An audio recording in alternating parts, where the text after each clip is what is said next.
Welcome to the next series of our Seeking the New Poetry.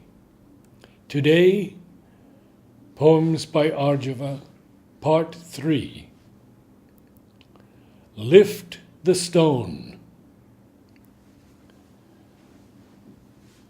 Before the chronicles of time began, or sundering space her canopy unfurled, the uncreated overthought had plan, itself to lose, self-offered, form a world.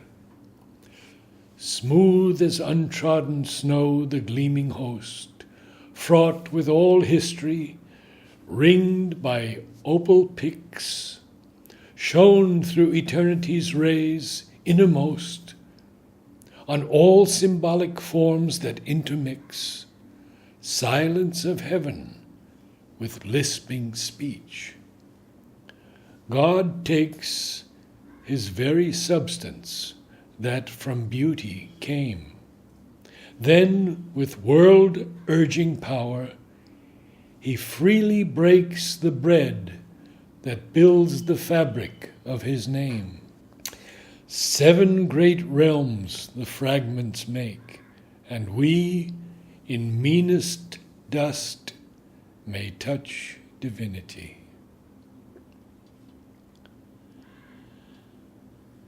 Dawn rise over sea. Finale comes to thoughtful night's superb, slow symphony, not meant for mortal ears. These can but sense sea sighings, listeners' tears, the whispered undertones of tree and herb, plaudits of frog, brief scufflings that disturb. From sky-vast score sheet, graven by the years, slowly each jeweled star note disappears, darkened by light, which longer will not curb long-gathering eagerness to limn the red and golden dado over eastern sea.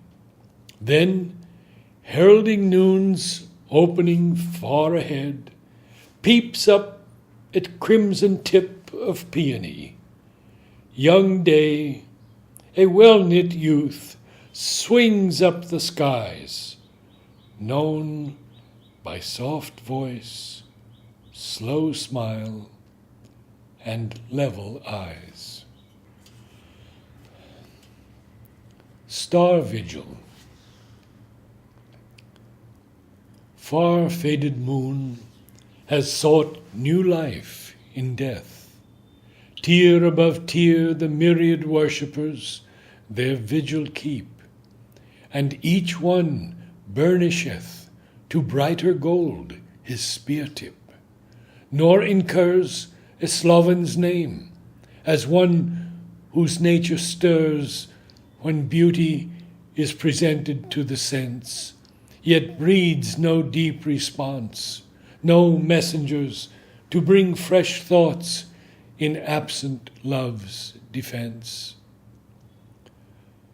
From faltering hand you strengthen, none shall wrench the flaming spear of love's fidelity. His faithfulness no Lethe drought can dim.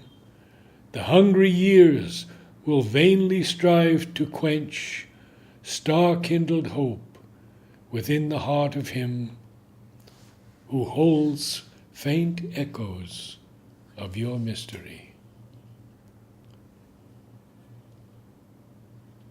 Written New Moon Night, July 1931. The Valley of the Fleece. A windless eve in a quiet coombe, rock rose yellow and golden broom, sand martins wheel aloft watching day's goblet quaffed by the priestess Venus adorned, rising from eastern tomb. A dream-laden wind from the sky escorts the starry ships of the Argonauts. Sand martin stirs in the hole, peeps out one guardian troll. Will they carry our golden fleece back to the daybreak ports? Flower chime. Dandelion green and gold, or silver gray when growing old. Magic stem of coral brown, exchanging sunbeam woven crown, for foam the moon has drifted down, and after children's laughter has puffed the hour in fruitful shower. No pomp of mournful bell for you is tolled. 2. All the fairies love the pagal, the sentry of the spring, crinkled leaf and downy stalk, and yellow flowers a-swing. When summer blows its bugles, we'll make the foxgloves ring, and hunt the happy harebells that grow among the ling. Mid emerald leaf the pale gold dreams of autumn ivy sway, ere silver-frosted winter wend that star-encrystalled way. Restoration. All space is cribbed, confined, all time a beggar's mite. There is a bitter rind, no after-depths requite. Dust whirl of galaxies as a top gathers and sleeps in swift tranquillities of time unwearied deeps.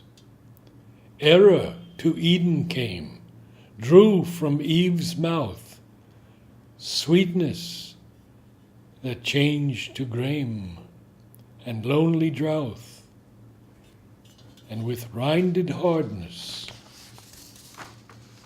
first joined to the tree, a symbol of this marredness, strange hope of things to be.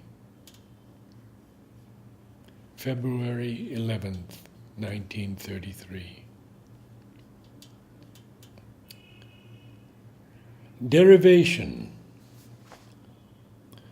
Goodbye to the beechen girdles, then slantwise up the hill, and a shimmering silence curdles to notes that spill out from a feathered mote, or a spark of the unseen joy from the throat of light enfettered lark. Leaving the past to kindle spring light, Persephone ended winter's dwindle in Sicily, and out of Pluto's tomb engendered for deathless love a bloom. Love stays, though flowers are rended. How should one flowing streamhead wreck neither joy nor pain, unless heaven's gift were dream-led to light again? High on the hillside welling, from sad earth, pure mirror, sky-compelling, soul's nectar of new birth. October 3rd, 1933. The Forest of Pan. From a vista of stillness, hugely hewn, beechen pillars looming, on the floor translight of a summer afternoon, amber's time and silence to the core. eternity hovers, creeping through clouds that move too slowly to be kenned. Infinity sails on wings of blue, thwart a sky unshadowed and unpenned. The slopes of the silence hill are past. Piping sweeps all sadness from the air. Dissolvings of fear show naked, vast, thunderous limbs man momently appear. October 26, 1933.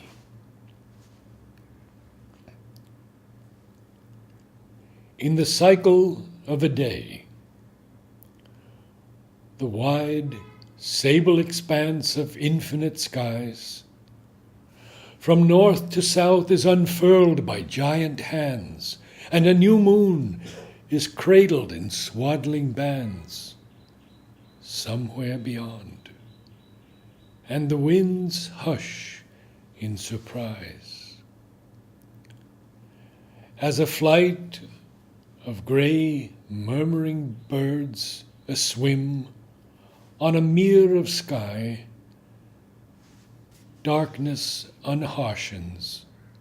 A shimmer and breath phantom the air. A sun reddening from underneath bend of the earth, minutely forges to the brim. Very lightly, the treetops in a summer breeze wave their green plumes to the haze-rimmed sapphire sky. June is ablaze with meandering butterfly and bright layers that bewilder the engrossed bees. The heron's unhurrying nestward flight threads through the silence, and his deserted pool crimsons to wine. Rear mice across the cool flicker and spider weave the shadowy night.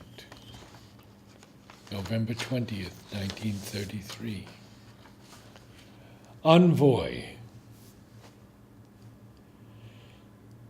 This was the country that I did not know, the joy that has no shadow throw, a lore which worldlings worthless deem, that love our thralled hearts fear to show, that power no helmed hosts bestow, of freedom's soul the source and stream. Here was day's imprisoned beam, the dying sunset's fadeless gleam, and prayer of all green things that grow, this the spring's eternal theme, flowering trees in silver dream, and vision globes of gold-hood glow. November 24th, 1933. Vita subspecie amorist. No, do not seal my eyes. Death, do not come. Some voice your power denies. Beat not your drum. These victor thoughts arise. Amabo ergo sum. Here is no love that dies, though for eons dumb. Not lithywards it flies, nor do its wings grow numb, but spurn your nether skies. Amabo ergo sum. February 15th, 1934.